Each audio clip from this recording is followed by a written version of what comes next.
Good morning students. आपकी accountancy की class start करते हैं। अभी तक हम लोगों ने 3 चैप्टर पढ़ लिए थे। पहला था हमारा fundamental of partnership, second chapter था change in the ratio of partnership, उसी में कुछ अकाउंटिंग ट्रीटमेंट्स हमने पढ़े थे। नेक्स्ट चैप्टर हम लोगों ने पढ़ा था admission of a partner. Admission of A partner में हम लोगों ने पढ़ा था कि अगर एग्जिस्टिंग पार्टनर किसी नए पर्सन को अपने बिजनेस में एंट्री देते हैं तो क्या क्या फर्म में चेंजेस आते हैं, क्या क्या चीज़ें हमें रिवैल्यू करनी होती हैं और किस तरह से गुडविल फंड्स का ट्रीटमेंट हमें करना पड़ता है। ठीक इसी के बाद हमारा नेक्स्ट टॉपिक आता है रिटायरमेंट और डेथ ऑफ अ पार्टनर। जिस तरह किसी पार्टनर को एडमिट होने का जिस तरह से ओल्ड पार्टनर न्यू पार्टनर को एडमिट होने का अधिकार देते हैं, उसी तरह से कभी भी कोई भी पार्टनर फर्म से रिटायर हो सकता है। और बात अगर डेथ की करें तो डेथ तो अननेचुरल होती है, कभी भी किसी व्यक्ति को हो सकती है। लेकिन अगर रिटायरमेंट या डेथ का केस आता है तो क्या होगा कि जो उसने पैसा फर्म में लगाया होगा उसकी रिकवरी चाहेगा, जब तक वो फर्म में है और उस टाइम तक का प्रॉफिट वो लेना चाहेगा। ठीक, तो इन्हीं सारी चीज़ों पे डिस्कशन करके हम लोग देखेंगे कि पार्टनरशिप में किस तरह से अकाउंटिंग ट्रीटमेंट इन सारी चीज़ों के लिए किया जाता है। सबसे पहले हम लोग बात करेंगे रिटायरमेंट ऑफ अ पार्टनर की। ठीक, a partner has the right to retire from the firm after giving due notice in advance. कोई भी पार्टनर अचानक से रिटायरमेंट नहीं ले सकता। आज की डेट में तुरंत नहीं बोल सकता कि आज से मैं रिटायर हो रहा हूँ। उसको एक पर्टिकुलर पीरियड के दौरान अपनी रिटायरमेंट का नोटिस पार्टनरशिप फर्म को प्रोवाइड कराना होगा और डेट बतानी होगी कि कब वो रिटायरमेंट चाहता है। Old partnership comes to an end after the retirement of a partner. जो एग्जिस्टिंग फर्म होगी, एग्जिस्टिंग ऑर्गेनाइजेशन होगी, एग्जिस्टिंग पार्टनरशिप होगी, वो एक भी पार्टनर के रिटायर होने से खत्म हो जाएगी। ठीक, बट द फर्म कंटिन्यूज। लेकिन फर्म क्या होगी, फर्म पार्टनरशिप खत्म हो रही, फर्म नहीं खत्म हो रही, फर्म लगातार चलती रहेगी। And a new partnership comes into the existence between the remaining partner. और जितने भी पार्टनर्स बचेंगे उनके बीच में एक नई पार्टनरशिप फर्म एग्जिस्ट करेगी या जनरेट होगी। जैसे हमारे पास 3 पार्टनर हैं, ए बी सी। इसमें से सी रिटायरमेंट ले रहा है। ठीक, ये रिटायर्ड हो रहा है। अब ये रिटायर्ड हो रहा है तो ये तो खत्म हो गया, मतलब फर्म से बाहर हो गए। अब ये दो हमारे पास बचे हैं, तो अब हमारे पास एक नई पार्टनरशिप होगी। ठीक, पहले कितने लोगों के बीच में पार्टनरशिप थी, इन 3 लोगों के बीच में। लेकिन सी हो गया रिटायर, तो ये तो बाहर हो गए फर्म के। अब ये जो 2 लोग बचे हैं, फर्म तो कंटिन्यू रन कर रही, अब ये हमारी नई पार्टनरशिप कहलाएगी, न्यू पार्टनरशिप। ओके, जो अब एग्जिस्ट कर रही है। और इस यही पार्टनर ए एंड बी जो एग्जिस्टिंग पार्टनर रिमेनिंग पार्टनर है वही बिजनेस को कंटिन्यूअसली रन करेंगे। ठीक, क्लियर हो गया। रिटायरमेंट के बाद क्या होगा, ये जो रिटायर हो रहा होगा वो तो फर्म के बाहर चला जाएगा, जो बचे हुए पार्टनर है वो फर्म को कंटिन्यू करेंगे। पुरानी वाली पार्टनरशिप ओल्ड पार्टनरशिप जो इन तीनों को मिला के हो रही थी, ओल्ड पार्टनरशिप वो हमारी खत्म हो जाएगी और न्यू पार्टनरशिप जनरेट होगी। ठीक, इसी के बाद हम लोग देखेंगे a retiring partner is entitled to get the following.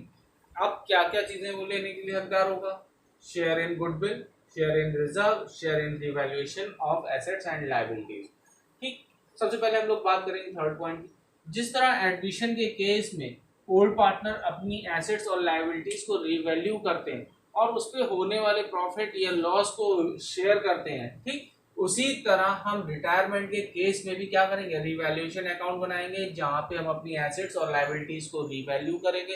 Revalue करने के साथ ही अगर उस पर कोई प्रॉफिट होता है तो क्या होगा, जो हमारे ओल्ड पार्टनर मीन्स तीनों पार्टनर डिस्ट्रीब्यूट करेंगे, वो भी किस रेशियो में, ओल्ड रेशियो में। ठीक, क्योंकि जब तक ये पार्टनर था तभी तक की एसेट्स और लायबिलिटीज रिवैल्यू कर रहे हो, तो उस पर होने वाला प्रॉफिट या लॉस उसको भी बेयर करना होगा और प्रॉफिट उसको गेन कर मिलेगा। ठीक, ये बात हो गई। सेकंड आता है शेयर इन गुडविल। भाई जब तक उसने फर्म में काम किया उसकी वजह से भी गुडविल कुछ ना कुछ जनरेट हुई है।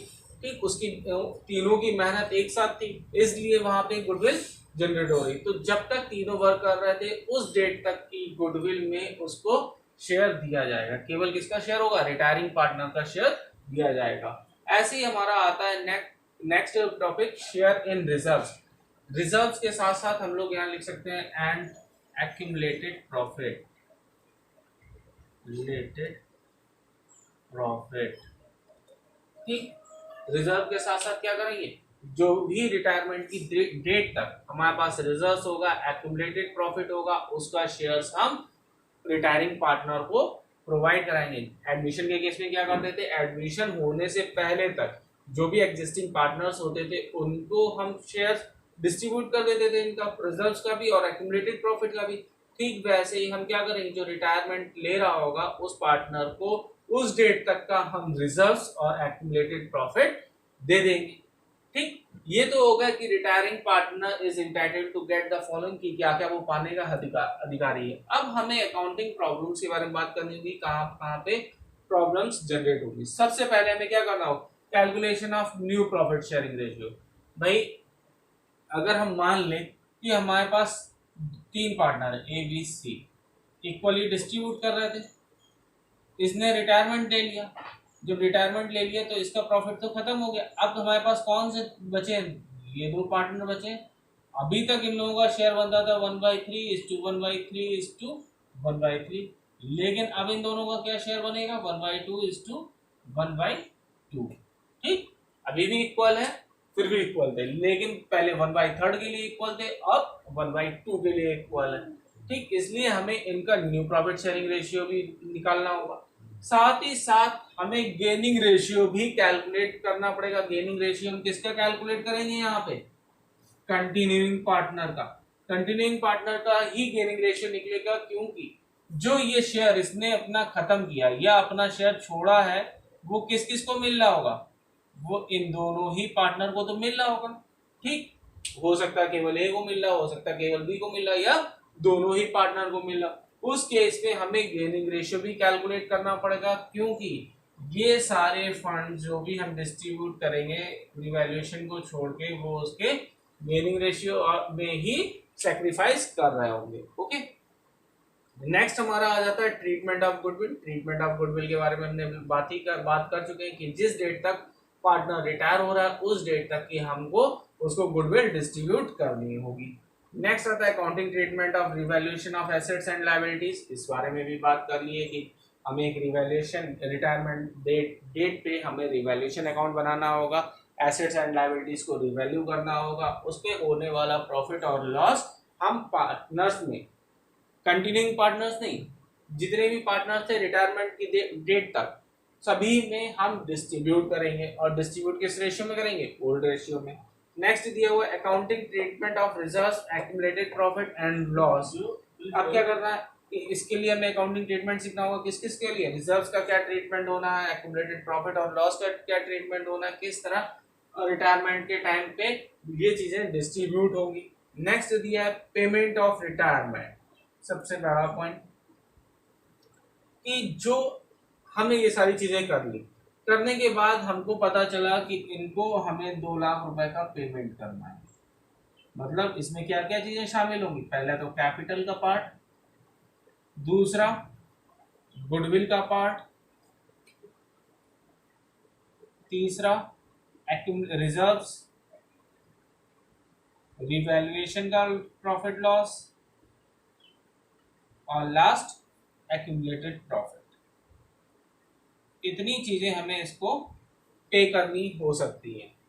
ठीक, अब जब हम इनका सबका कैलकुलेशन करेंगे, मान लें कि ये 2 लाख रुपए अब उसको देने, तो इसका अरेंजमेंट कौन करेगा? जो हमारे कंटिन्यूइंग पार्टनर है, जो फर्म को आगे की तरफ बढ़ाएंगे, वही इस पैसे का अरेंजमेंट करके रिटायरिंग पार्टनर को पे करेंगे। उसके लिए हमें देखना होगा किस तरह से एंट्री होंगी या किस तरह से उनके लिए हम ट्रीटमेंट करते हैं। लास्ट आता है adjustment of capital in proportion to the profit sharing ratio. अब जैसे अगर हम मान लें कि 3 पार्टनर थे, जो उन्होंने 1-1 लाख रुपए लगा रखा था। ठीक, कैपिटल तीनों की 1-1 लाख लगी थी। सी तो रिटायर हो गया, अब ये तो अपना पैसा ले जाएगा, क्या फर्म अब 3 लाख की जगह 2 लाख में काम कर पाएगी? नहीं कर पाएगी। तो क्या करें कि फर्म की कैपिटल आधी कितनी हो जाए, 3 लाख हो जाए। 3 लाख कैसे होगी, 50 इक्वल पार्टनर है तो 50,000 ये दे दे, 50,000 ये और दे दे, तो दोनों की कितनी कितनी कैपिटल हो जाएगी, 1.5 लाख 1.5 लाख। ठीक, अब ये प्रोपोर्शन जो है वो हमें कैसे निकालना है, अपनी कैपिटल को कैसे प्रोपोर्शनेट करना है, इसका ट्रीटमेंट भी हमें यहाँ पे सीखना होगा कि लगातार हमारी कैपिटल उतनी ही बनी रहे, इसके लिए हम आगे काम करेंगे। ठीक, तो डिसोल्यूशन, वो सॉरी रिटायरमेंट और डेथ में हमें कितनी चीजें करनी है वो चीजें हम लोगों ने देखी, एक बार हम लोग शॉर्ट में देख लेते हैं। रिटायरिंग पार्टनर को क्या क्या चीजें देनी है, share in goodwill, share in reserves and accumulated profit, shares in revaluation of assets and liabilities, accounting problems कहाँ कहाँ आ रही है, calculation of new profit sharing ratio and gaining ratio of the continuing partner, treatment of goodwill, accounting treatment for revaluation of assets and liabilities, accounting treatment of reserves, accumulated profit and loss, repayment of retiring partner, adjustment of capital in proportion to profit sharing ratio। Okay, ये सारी चीजें हमें retirement के case में देखनी होंगी। अब कल से हम लोग यहाँ उसकी कैलकुलेशन शुरू करेंगे। सबसे पहले हम लोग चेक करेंगे calculation of new profit sharing ratio and gaining ratio को कैसे कैलकुलेट किया था, और टर्म बाय टर्म हम इन टॉपिक्स को क्लोज करेंगे। ठीक, अब आपका लिए ये कल से कंप्लीटली 4th चैप्टर स्टार्ट हो जाएगा। सिलेबस को हम लोग अब आगे बढ़ा रहे हैं, धीरे धीरे टाइम कम होता जा रहा है, प्रैक्टिस आप लोगों को ज़्यादा करनी है ताकि आप लोग 12th का रिजल्ट अच्छा कर सकें। Okay, thanks.